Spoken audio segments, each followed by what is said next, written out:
बिस्मिल्लाहिर्रहमानिर्रहीम। अस्सलाम वालेकुम दोस्तों, एजुकेटर की वैकेंसीज असामियाँ आने वाली हैं, अपकमिंग जॉब्स में आ चुकी हैं। पीपीएससी उन्हें अनाउंस करने वाला है, जल्द ही एडवर्टाइज करने वाला है, जिसका बहुत अरसे से आप इंतज़ार कर रहे थे। तकरीबन ऑलमोस्ट 500 वैकेंसियाँ हैं उर्दू, साइंस और जनरल की। BPS 14 अभी से अपना जहन बना लें, तैयारी कर लें कि आपने उन पे अप्लाई करना है। आपको अप्लाई करने का मुकम्मल तरीका एक अलहदा वीडियो में समझाएंगे।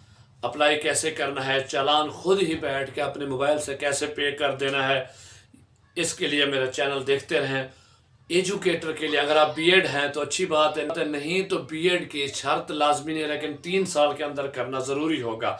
लेकिन एक बात है कि बीएड के इसमें मेरिट में नंबर ज़रूर होंगे। इसकी ऑलमोस्ट तनख्वाह आपकी स्टार्टिंग 50 से 80 हज़ार तनख्वाह होगी।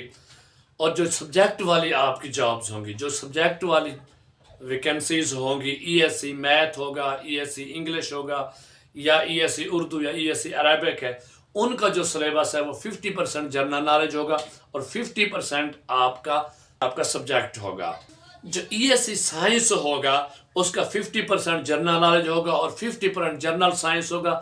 उस जनरल साइंस के अंदर केमिस्ट्री, बायो, फिजिक्स, या आपकी तमाम साइंस को कवर कर लिया जाएगा। जो ESC जर्नल होंगे उनका 50% जनरल नॉलेज होगा और सब्जेक्ट होगा। सब्जेक्ट में क्या होगा?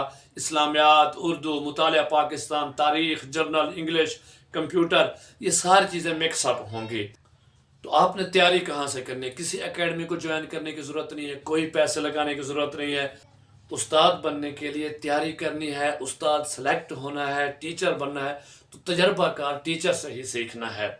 जल्द ही एक वीडियो कोर्स इसके ऊपर बना रहा हूँ, वो अपलोड कर दूंगा। आपने वो देखना है, आपकी मुकम्मल तैयारी करा देंगे बिल्कुल कोर्स आउटलाइन के मुताबिक और पैटर्न के मुताबिक। वीडियो को लाइक करें, शेयर करें और चैनल को ज़रूर सब्सक्राइब करें। Thank you.